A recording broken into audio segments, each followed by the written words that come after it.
কি হলো ভাই, দাঁড়ালেন কেন? তুই জানিস আজকে থেকে 20 বছর আগে এই জমিগুলোর দাম ছিল মাত্র 1 লাখ টাকা।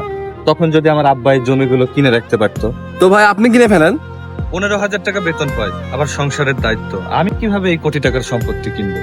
আজ আমার বন্ধুরা তার বাপের সম্পত্তি নিয়ে আমাকে এত অহংকার দেখায়, আর এক আমার বাপ যে আমার জন্য কিছু করে যেতে পারেনি। আচ্ছা ভাই বাদ দেন, মন খারাপ করেন না, চলেন।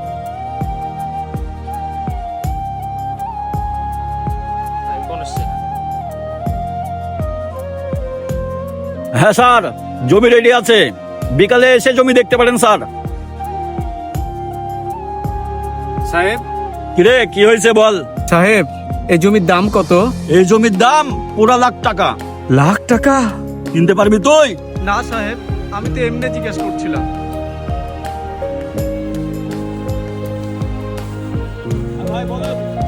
1 লাখ টাকা? একে তো সংসারের দায়িত্ব, ছেলের পড়াশোনা, বাড়ি ভাড়া, মাসে 700 টাকা রোজগার করা আমি কিভাবে এত দামি জমি কিনবো?